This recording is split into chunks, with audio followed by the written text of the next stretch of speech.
Have you ever caught yourself saying, "I'm such an idiot. I'm so stupid"?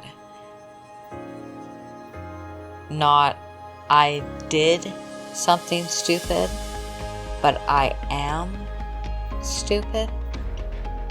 Hi, I'm Scarlett Classic, and welcome to Classic Advice, a mental health podcast offering guidance for resilient souls, anchoring calm amid the chaos. There is a big difference between what you do and who you are. Labels, how we talk to ourselves, can be so incredibly helpful or damaging depending on how we do it and how we word things. Because we all make mistakes. We all do silly things. We all mess up. We all have those moments that are just like, when we look back on them, we're like, why on earth did I ever, how, those moments when we shake our head at ourselves. And sometimes the word choice that we have, "Oh, I am such an idiot." Without really realizing how damaging that can be to ourselves. Because we're not those things. We're not our mistakes. We make mistakes. We might do things sometimes that are classified as quote unquote stupid. Not our brightest moments that we like to advertise. But that doesn't mean that we are stupid. You can feel like an idiot without being one, if that makes sense. Because the dangers of saying "I am an idiot" means in that moment you're turning that into an identity. And how we relate to our identity is pretty profound in our subconscious thoughts. If we tell ourselves and deep down believe that we can do something, then it's a lot more likely that we will. And when we talk negatively like that to ourselves, it can really hit our self-esteem. That drops, our confidence drops, and without really realizing it, you start believing it. Or you can anyways. And what you repeat to yourself becomes what you believe about yourself. I'm a big believer that how we talk to ourselves can have a deeper impact than we're really aware of. And it's gradual and can slip in there before we really realize what's going on. It's a very subtle difference. I am an idiot versus I feel like an idiot. My son, one time, when I asked him why he did something or what he was thinking, and he turned to me and he said, "I don't know. I had a dumb moment." And I just, as a parent, I was kind of giggled. And I was like, "I'm sorry, I'm trying. It's not funny." But it was kind of funny because his honest answer, and even at that age, just separated himself from that "I am an idiot" to "I just had a dumb moment. I don't know what to tell you, Mom." I had a dumb moment.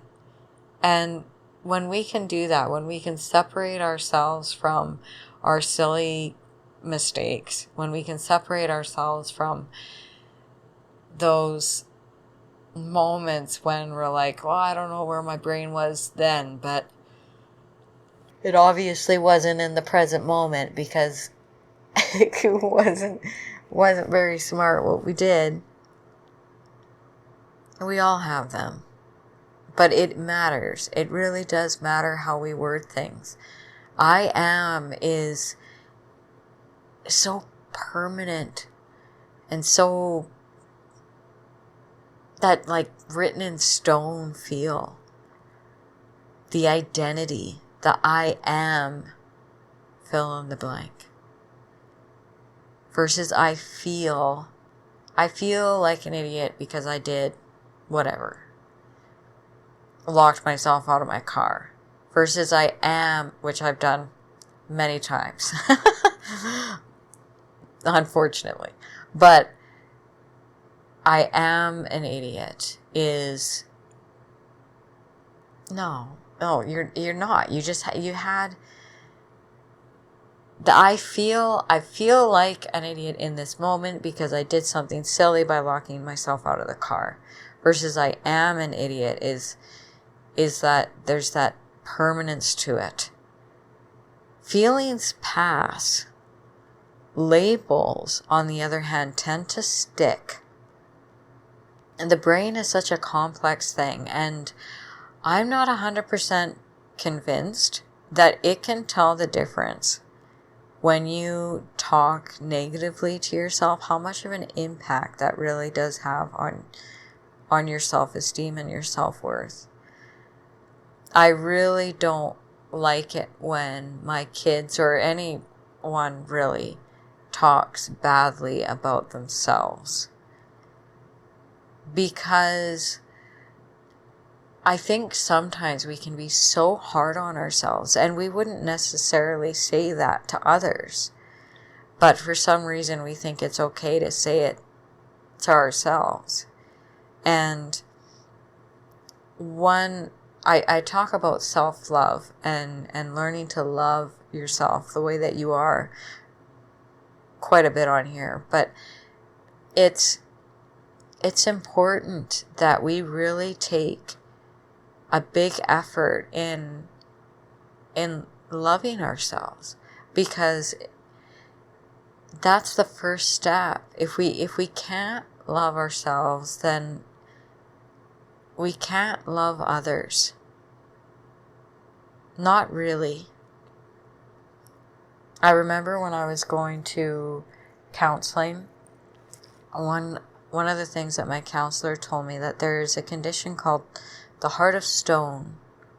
When someone does not love themselves and they feel like they can't accept love from anyone because they don't think they deserve it, they'll go out of their way and they'll do lots and lots for others, but they won't love themselves. Heart of stone. And I think these labels comes back to that, because little by little, when we label ourselves and we say I am, and that permanent written in stone feel, one little section, one little piece of our heart turns into stone in that moment, because we're not loving ourselves in that moment by calling ourselves names.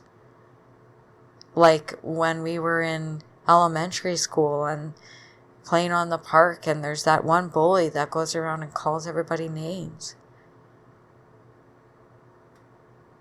Do you really want to call yourself names? And maybe you've never thought of it that way before, of calling yourself names, unkind names, and how much of an impact it actually does have on your self-esteem and on your self-worth. Self-talk and self-love is so important. That's why I like to ask you, would you talk to your friend that way? Would you talk to your own child that way? Would you tell your child that if they did the same thing, so instead of me locking myself out of my car, if say one of my kids locked us out of the car, would I call him names? No. No. I never would do that. So why is it that we think that it's okay to do that to ourselves? We are often the harshest voice in our own lives. And we can be so incredibly hard on ourselves. And I would love to learn the psychology behind the why, because I think it's probably pretty profound. Maybe we feel like deep down we don't deserve the love and the kindness. So that's why we think it's okay to treat ourselves that way. I'm not sure. That is a shot in the dark and a guess on my end. And, something for both of us to think about. As you go through your day and your week, and if you catch yourself thinking that way about yourself, that I am an idiot, versus that was not my best moment, or as my son would say, I had a dumb moment. Don't know, just had a dumb moment. I made a mistake versus I am a mistake. And I can learn from this. We often learn best from our mistakes. I don't lock myself out of my car anymore, because whenever I have the keys in the car, I open the window. So if the car decides to lock itself on its own, my dad had a truck that would do that to him. It would lock just randomly, lock him out.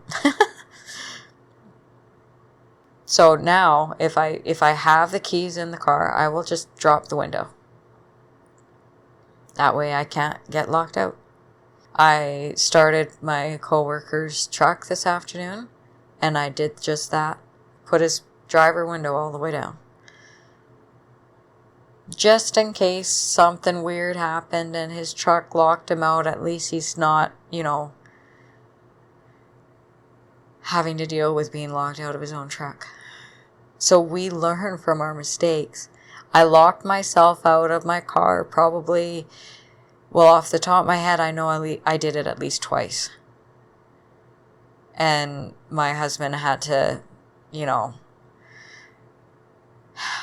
get in there and do some fancy work, prying the door open, and oh, what a headache. Not my best moment by a long shot. I know better, but sometimes knowing and doing better are two different things. But now I learned from my mistake, and we do learn really well from mistakes. So don't take the mistakes as something to hide from or something to shy away from, because they're a learning opportunity. Mistakes are always a learning opportunity if we can frame them in a way that, not my best moment, but I can learn from this. Because it's important not to lie to ourselves. Just to own it. It's being accurate.